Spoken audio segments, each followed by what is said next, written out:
Assalamu alaikum warahmatullahi wabarakatuh. Hello dear students, I hope you all are fine and safe. So students, in our last module, we studied about Krakatoa. Where is Krakatoa situated?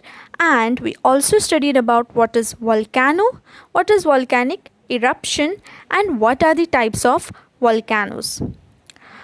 There are active volcanoes, dormant volcanoes, and extinct volcanoes. We studied half of the part of the extinct volcanoes. Let us begin with the remaining part. So students, open page number 35 of your textbook and let us begin with the second paragraph. Krakatoa is an active volcano. It has erupted many times, causing great disasters. The worst of the eruptions took place in August 1883. The volcano erupted with such a loud noise that it was heard more than 3,500 kilometers away in Australia. It is believed to be the loudest sound that man has ever heard. Now students, this Krakatoa, it is an active volcano, which means it occurs at regular intervals of time. So this Krakatoa was an active volcano and it erupted many times, causing great disasters. Okay. Also, the worst of eruption means you can't imagine that eruption.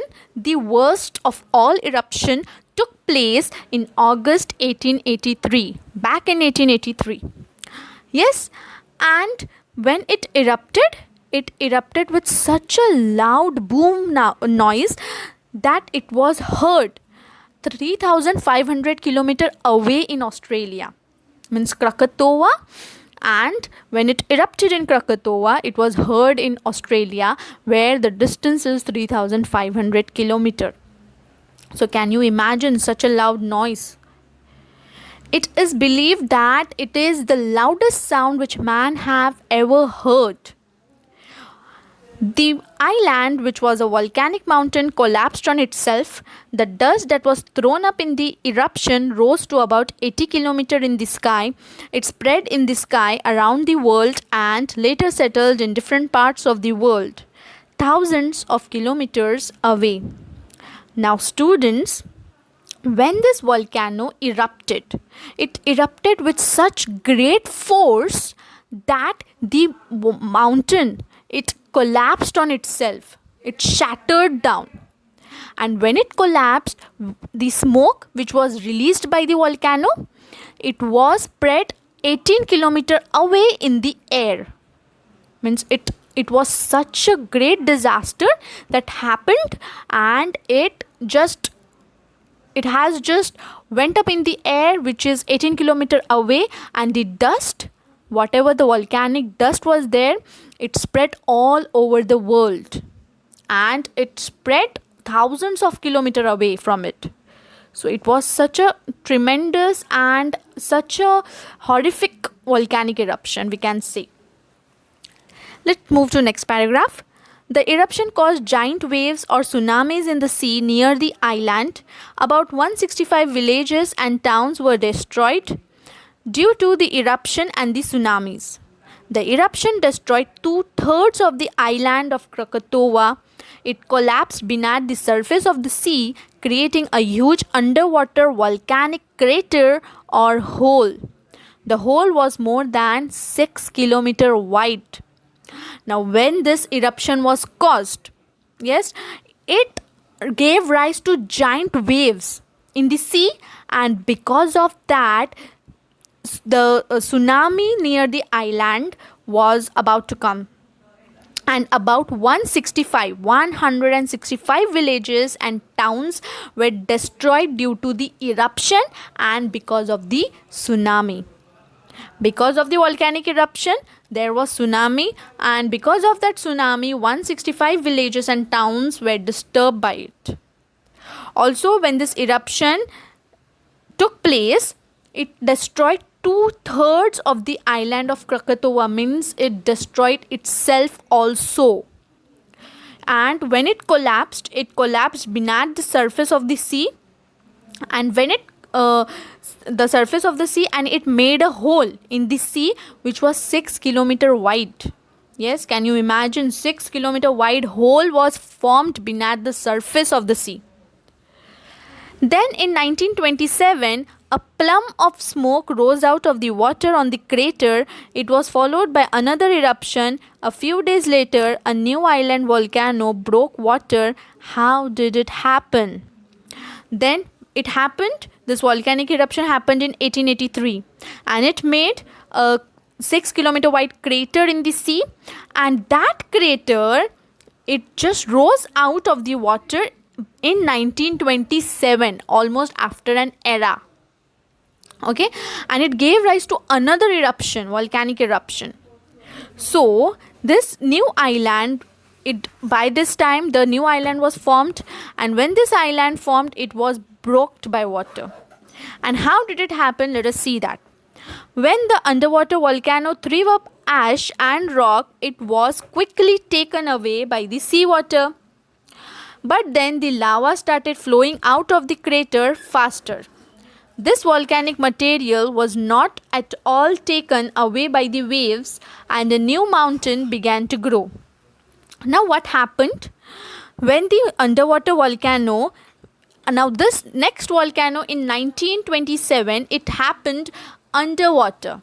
Okay, and this underwater volcano threw up ash and rock away by the seawater.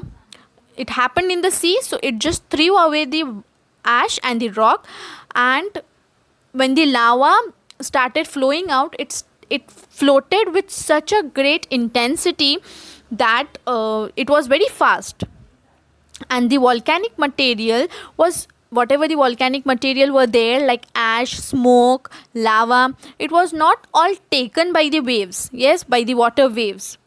So this all just climbed up into a new mountain, and they all began to grow, and it kept on growing and was soon seen above the water. So it grew into a huge mountain that it was seen above the seawater.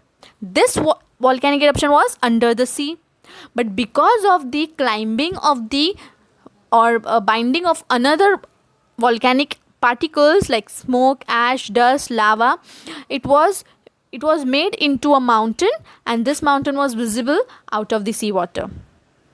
Yes, thus a new island grew from the old island of Krakatoa. It was named Krakatoa, or the child of Krakatoa.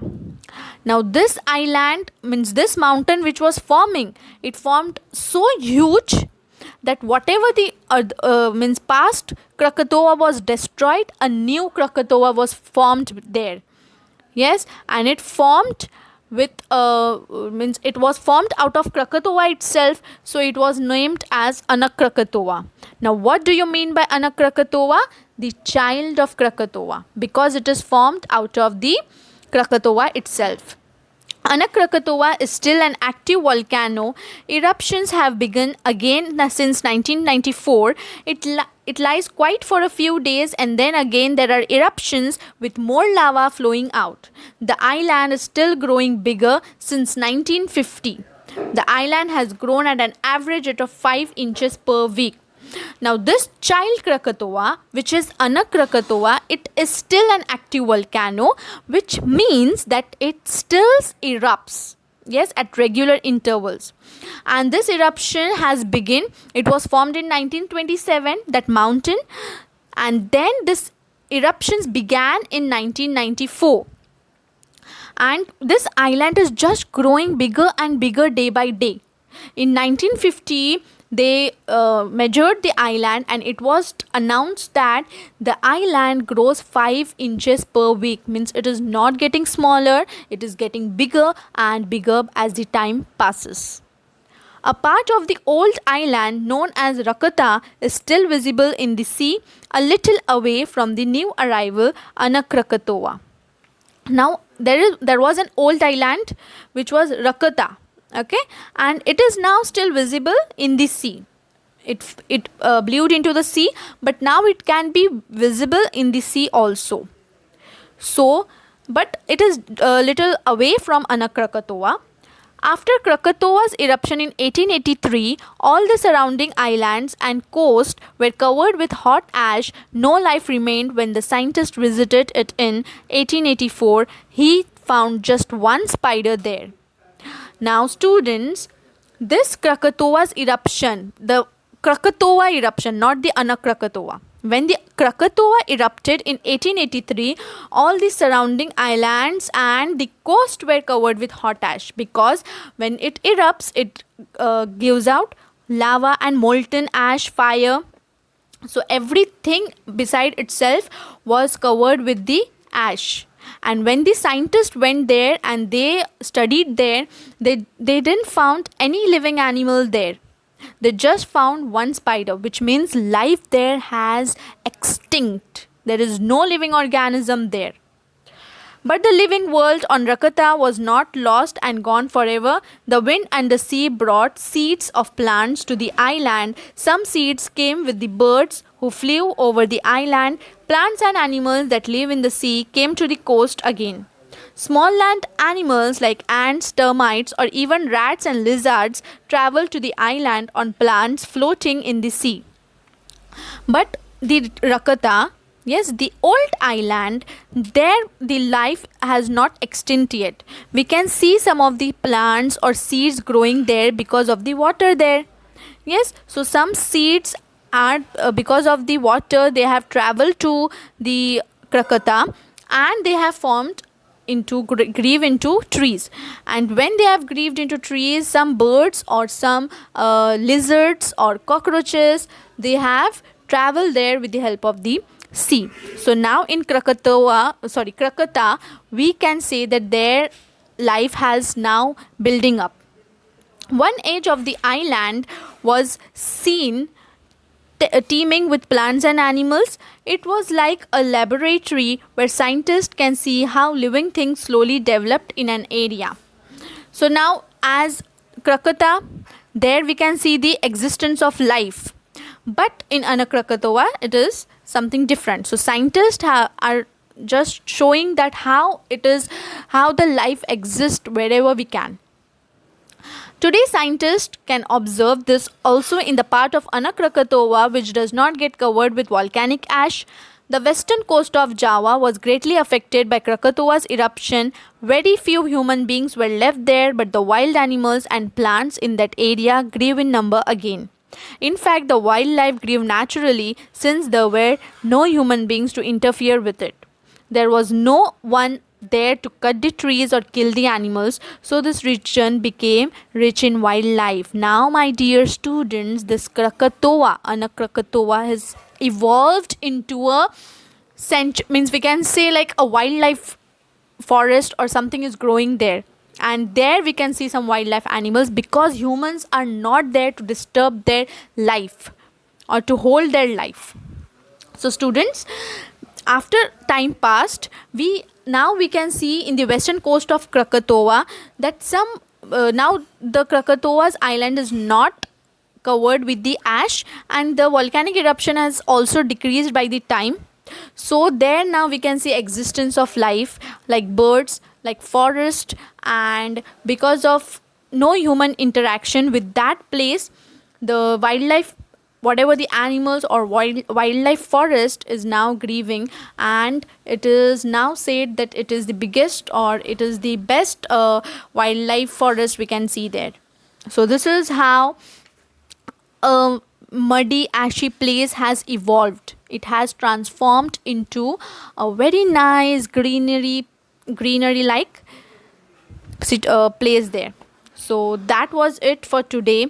It was a very nice lesson and we got to learn something new. Yes, we got to learn about the volcanoes, how it just prepares itself and how it just burst out from the center of the earth and how it devastates the lives of the others.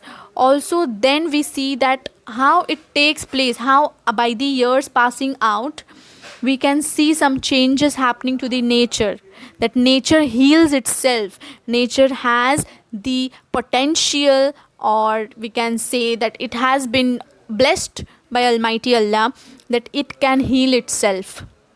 So nature then heals itself, and now that muddy, ashy, or volcanic erupted place has now transformed into a beautiful island covered with trees, with animals, with birds, and with various reptiles.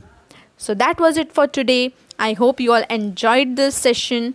Jazakallah. Exercise of this lesson will be sent to you in the next lecture. Okay? Assalamu alaikum wa rahmatullahi wa barakatuh.